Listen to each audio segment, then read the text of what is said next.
Brought to you by WikiVidi.com.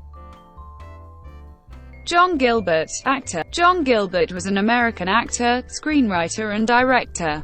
He rose to fame during the silent film era and became a popular leading man known as the Great Lover.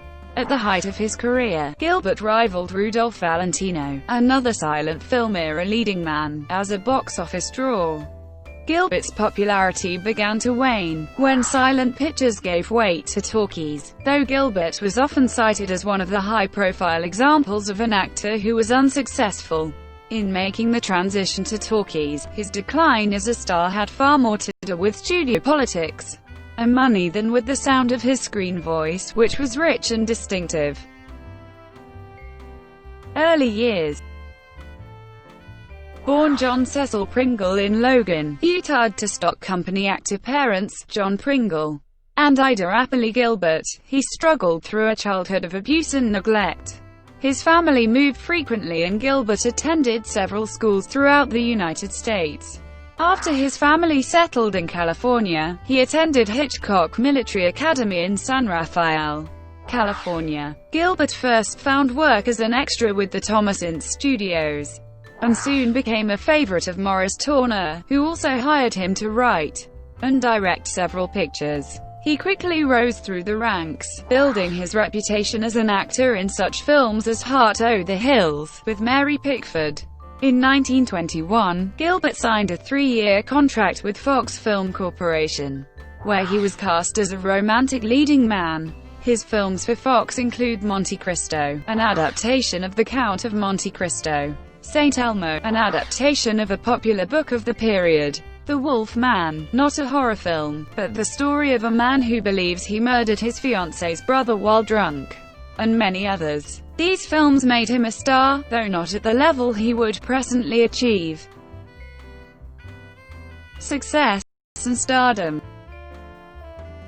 In 1924, Gilbert moved to Metro-Goldwyn-Mayer, where he became a full-fledged star, with such high-profile films as His Hour, directed by King Vidor and written by Eleanor Glynn; He Who Gets Slapped, co-starring Lon Chaney and Norma Shearer, and directed by Victor Sierstrom; and The Merry Widow, directed by Erich von Stroheim and co-starring Mae Murray.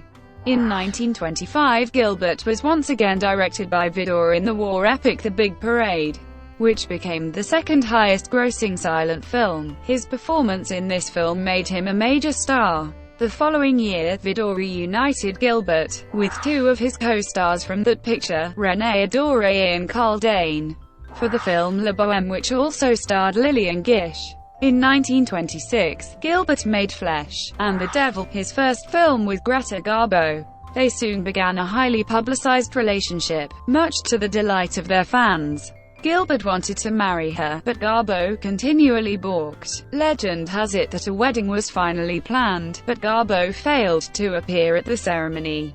Recent Garbo biographers, however, have questioned the veracity of this story. Despite their rocky off-screen relationship, they continued to generate box office revenue for the studio, and MGM paired them in Two More Silent Love, which was a modern adaptation of Anna Karenina and A Woman of Affairs. The former film was slyly advertised by MGM as Garbo and Gilbert in Love. Decline. Throughout his time at MGM, Gilbert frequently clashed with studio head Louis B. Mayer over creative, social and financial matters. It was said, for example, that, at the alleged double wedding of Garbo and Gilbert and director King Vidor and actress Eleanor Boardman, Mayer made a crude remark about Garbo that led Gilbert to physically attack the mogul. This story has been disputed by some historians, although one eyewitness, the bride, Eleanor Boardman, claimed to have seen the assault. Others deny that it occurred. In any case, Mayer apparently detested Gilbert, and was disgruntled that the actor had signed a contract for 6 pictures at $250,000 each. It was suggested that Mayer deliberately gave Gilbert bad scripts, and ineffective directors in an effort to avoid the contract. With the coming of sound, Gilbert's vocal talents made a good first impression in the all-star musical comedy The Hollywood Review of 1929, appearing in a Technicolor sequence with Norma Shearer. They played the balcony scene from Shakespeare's Romeo and Juliet, first as written, and then using current slang. Most reviewers did not note any problems with Gilbert's voice at this time, and some praised it. Audiences awaited Gilbert's first romantic role on the talking screen. The vehicle was the Ruritanian romance, His Glorious Night. According to reviewers, audiences laughed nervously at Gilbert's performance. The fault was not Gilbert's voice, it was said, but the awkward scenario along with overly ardent love scenes. In one, Gilbert keeps kissing his leading lady, while saying, "I love you" over and over again. The scene was parodied in the MGM musical Singin' in the Rain, in which a preview of the fictional The Dueling Cavalier flops disastrously. Director King Vidor stated that Rudolph Valentino, Gilbert's main rival in the 1920s for romantic leads, probably would have suffered the same fate in the talkie era, had he lived. It was rumored that L.B. Mayer ordered Gilbert's voice to be gelded to a higher pitch to ruin him.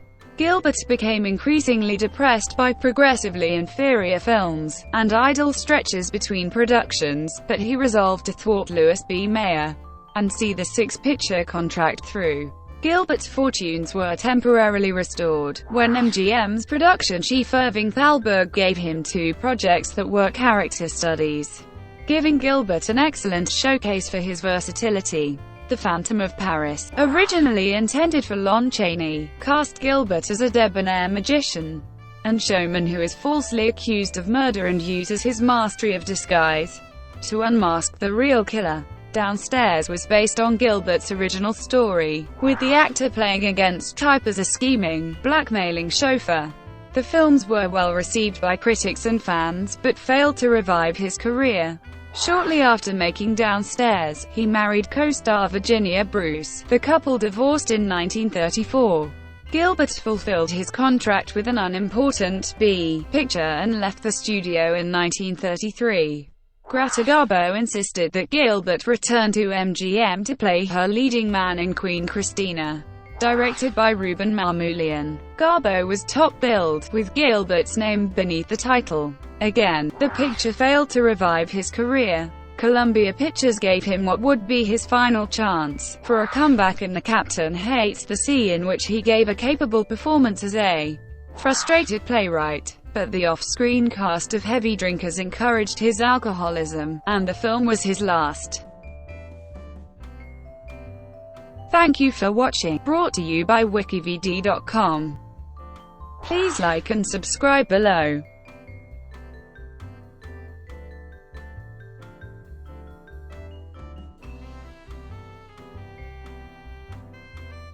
Please like and subscribe below.